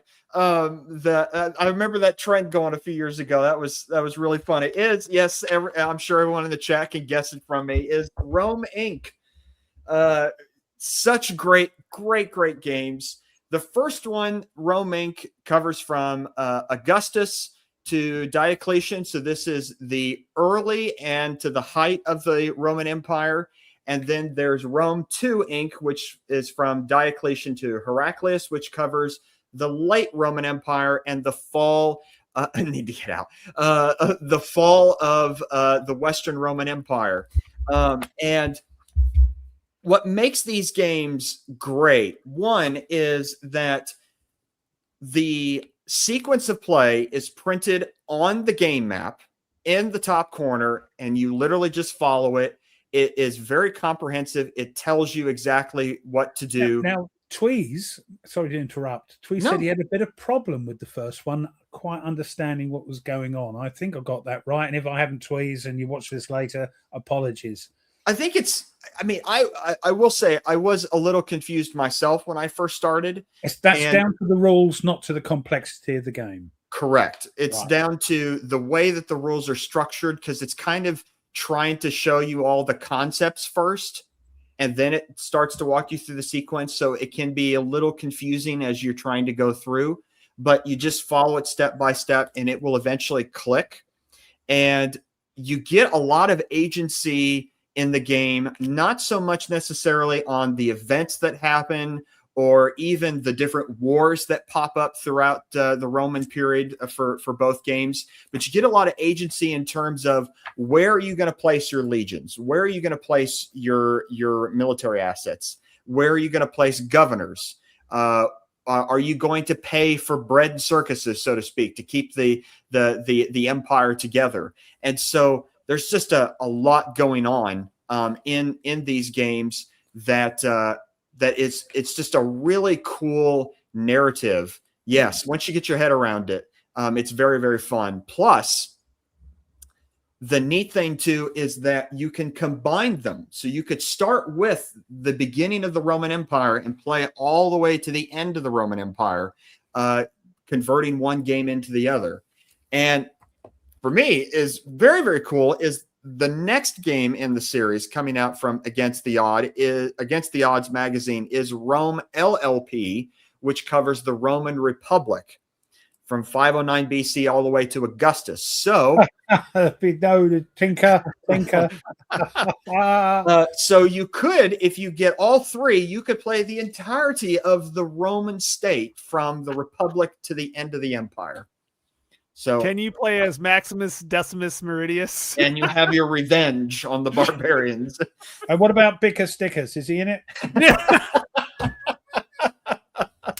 Oh my God! History of the World Part 2, or History of the World. Melbrook. Part 1. History of the World Part 1. Part 1. Yep. No, that's from. But that's Monty Python, though. That one's that is my Life of Brian. Life of Brian. Yes. But the one thing in the game that might give people pause is you do have to go through and roll for every province each turn to see whether or not it's going to revolt. But you don't have to really roll for every province, especially if you know the table well enough. As you get into it, you kind of know I don't need to roll for that. So, yeah. That's the other one. Sorry. That was my soapbox to how much I. No, that's cool. That's cool. I'm there are honestly there are so many, and Ruff, I know you'll agree, and Nate, you're finding this out. There are so many good solitaire games out there nowadays. And all I can hope is if there are any newbies in the chat that we don't know. We had a few new names I've not recognized before. Great to see you, by the way. Yep. I hope they think, oh yeah, it's not all 70 odd pages of rule books or very crunchy or whatever. Yeah, go gently into that whatever that poem was. Yeah, go gently into that great good night. Yeah, that's it. That's a death one. I can't know. That's terrible. It's when you die. That one. No, sorry, I don't mean that. I did want to mention. Just go gently. I did want to mention. I forgot to answer. Dragon X had a question of what's the average play time for the roaming games. Yeah. It could be 2 to 3 hours, especially once you know the rules. It'll take longer on your first play, but really 2 to 3 hours. It's not hard. But then a Euro will take that, won't it? A Euro will take that easy. Yeah. Yep. So, yeah, this has been fun. I mean, 2 hours has gone by fast. Lots of cool solitaire games. We really only scratched the surface. Had a goodly amount of people watching this nonsense, which is great to see you, Irish Death. Yeah, great to see you. So, gentlemen, what's coming up on your channels? Anything new that's coming up this week or anytime soon between now and the next show? Well, I think anytime soon might be a more pertinent phrase because I'm going to try this thing. Here we go. I'm going to try this. It's on the table now. Going to try it, see what I think of it. Had it for a while. Bought it at PunchCon, I think, a couple of years ago. And great to see you, Greasy. Great to see you. See how we go. Cool. I mean, again, this isn't a complex game. You're just following a rotor of things. I don't. Yeah, see, he plays monster games. Nate, add that to the list. Add that to the list. We've got a list. Nate came up with a great list. So yes, if that's not on that list, it should be on that list. Yeah, it should be on there. Yeah. It might end up being only me talking. Yeah, I know. We were sitting there. I've been drinking this, going lock and load every. I've played enough. I've played enough. You have, yeah. Here and there. Yep. So have I completed them? That's a different story. But I've played them. That's right. You've played the entirety of the campaign of North Africa, right? From start to finish? Yeah, twice. Twice. Yeah. Yep. Twice. Yeah. Twice, if it works out, I'm going to do a playthrough of it. Yeah. Yep. So Nate's channel, mine is Tony's Board Life, like it says. So just type in Tony's Board Life and you'll be fine. It'll come up. Nate, which one do you want to give? Yeah. So it'll be the Command Post podcast. You can just type that into Google or into YouTube and subscribe there, so you'll always have the next show ready to go for you. And make sure you've crunched that like button, and because it helps us out. Helps tickle, as I say, tickle the algorithm. Thank you, Nordic, for making sure we got the right board. Because I like to play on the word. Let's just play on words. Yes. Yeah. Greasy, it's nice to have you here. Death Wish, great to have you here. If anybody else knew that we didn't get to, really appreciate you guys coming in. Not sure when our next show is. We'll announce it pretty soon. I think next week is okay, but I'm not quite sure. Thank you, Christoph. Thank you. So we'll find out for sure, and we'll make sure it gets announced and everything like that. So it's all good.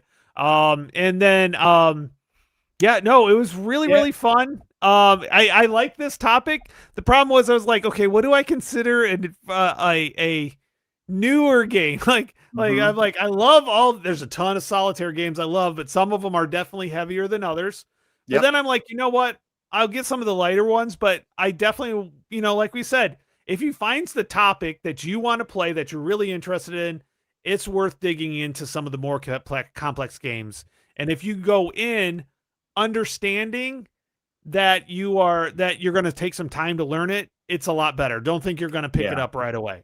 Yeah. And always play it multiple times because you will catch stuff you missed the first time. But as I say, if you're playing solitaire, you make a mistake, either start again or just carry on, and just as long as you're having fun with it, this is that's the message, I think. Get people playing these. And war games have got a bit of a bad press, but they don't need to be. I get the Centurion. Oh, you've got a Roman helmet. What? Personal. It's a bit personal, isn't it? You've got a Roman helmet. I don't. That's all right then. All right, guys, we got to get going. I've got dinner reservations that I got to go get changed for. So, everybody, thank you so much for coming on. Ruff, Nate, it's always fun to see you guys. I always miss when we don't get to see each other. Always. And remember, guys, in the chat, we love you, and there's nothing you can do about it. Great that you joined us tonight. All right, see everybody later. Bye, everybody. See ya.